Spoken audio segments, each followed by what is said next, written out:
Nao ahũthĩri a barabara ya kuma Nairobi gũthiĩ Naikuru maraire itũra-inĩ rĩa Gilgil thutha wa gũkwama barabara-inĩ ũtukũ mũgima.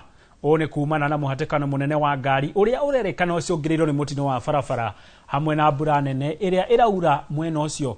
Mũtino ũcio wa ngari ũkuruhanĩtie rori igĩrĩ itũra-inĩ rĩa Nyamachoma na gũcũngĩrĩria mũhatĩkano mũnene. Oho atwarithia a ngari no moretio nĩ gũcũngĩrĩria mũhatĩkano ũyũ kumana na ũtwarithia mũru na kwaga kũrũmĩrĩra mawatho ma barabara na makĩria mĩtaratara. Ziligongana hapa chini Nyamachoma, kukarudi kukanyesha. Alafu polisi ni wachache.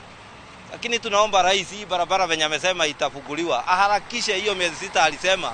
Hii shida ishe ya barabara. Tukibeba abiria hapa tunafurahia, hata sisi tukiendesha gari tunafurahia. Jana kulikuwa na mvua kubwa, alafu kuna lori zilifanya accident pale chini.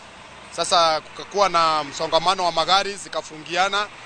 Watu wamelala kwa barabara tangu jana usiku mpaka asubuhi, mpaka hii masaa bado naona jamu inaendelea.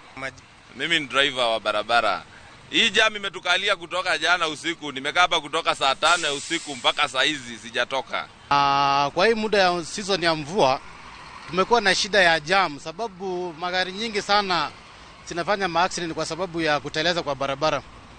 Alafu tena ile shida ambayo tunaona kabisa ni overlapping kwa madereva wengine. Hawafuati sheria ya barabara. Hiyo ndio changamoto kubwa sana ambayo tunapitia katika hii barabara. Fuata sheria ya barabara. Overspeeding tupunguze kabisa overspeeding. Sheria overlapping hakuna ku overlap. Hakuna sheria gari ndogo na gari kubwa. Watu wafuate sheria ya barabara. Tafadhali tumehangaika sana kwa mambo ya barabara. Barabara tungeambia serikali tafadhali watu warakishie barabara ikuwe haraka.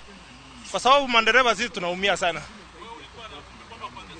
Imeanzia hapa saa 10 usiku.